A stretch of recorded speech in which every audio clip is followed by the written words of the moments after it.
Hey everybody! So today I wanted to make a really short video on just some paper flower centers.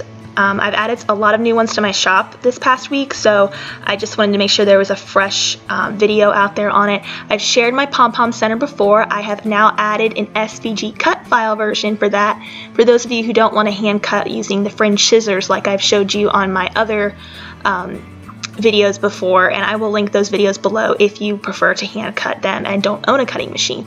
For these centers you will need to have a cutting machine just because they're so intricate. So all of you who have a cutting machine and want the SVG versions, you can find these in my shop, and I'm just going to show you some examples here. So I just have several different examples of these in my shop. These are just a few of them. They can all be made a similar way that I'm showing you here. Ultimately, with paper flower centers, it's really up to your imagination and what you want for your flower. There's ultimately no right or wrong way to do it. You can mix and match, you can shrink the sizes, enlarge them, mix and match large and small together. There's no right or wrong way to do it. So I'm just going to show you one example of how I tend to layer a couple of mine together. And this is my paper bloom shaping mat here. And this is optional, you don't have to have it. You can always bend them up with your fingers to add some dimension. But this is a handy dandy tool, and if you would like to get it, the link is in the description of this video. And you can find all this stuff on my site, catchingcolorflies.com, or my blog, abikirstencollections.com. And I just roll the centers. That's all I do, is just put some pressure on it and roll the centers so it kind of gets the stamen to stand up a little bit. And you can use your fingers too if you don't own this tool or do not wish to purchase it. You can just add some glue to the back side of one and then place it and layer it on top of the other one.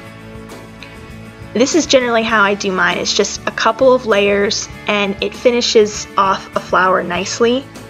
And since there are a lot of different shapes of templates that I offer, they can create many different looks for all different types of centers for your giant flowers. You can even use these as small flowers. You can create them a little bit bigger and add them as fillers for backdrops. But that's how easy it is to add a flower center. Now, these are some other new cuts I've added to the shop, and they're just a variety of things you can use again to create different looks. But I'm just going to show you, this is the new SVG file for creating the Pom Pom Center. And right here where I'm pointing is where you're going to want to add your line of glue. And you're gonna fold it over and glue it to its other side.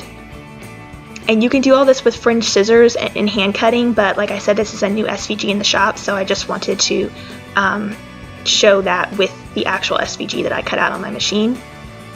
I'm gluing the whole side down. And then you're going to take the top part and you're going to start rolling it in and adding a little bit of glue as you go to keep it secure. You can roll a lot of these together and make a really big one. You can just do small ones. You can create different thicknesses of the actual SVG cut file. You'll see there's a couple different types that I include in the files. Again, there's no right or wrong way, just play around with what you want and have fun with it. And you just keep rolling it as you go, and you'll see the pom-poms start to form. And you can really get detailed with your pom-poms and try lots of different things with some of them, so that's why I included some different shapes. I generally always roll at least 3 together. I just feel that that's a bare minimum good number to have, but it's completely up to you. I also get a lot of people who ask me what kind of paper I use and where I got my gold paper, this shimmer gold paper as well as the other gold paper I was using for the other centers, and I just buy them at my local craft stores. I have a full supply list that I link in the video description. It's all my tried and true supplies, so if you want to see exactly what I use, you can click on that link as well, and you'll have access to everything that I use for my flowers as well. So that's just another way to do your Pom Pom Center. If you don't want to use fringe scissors, you can use the SVG cut file. And like I said earlier, you can find that in my shop.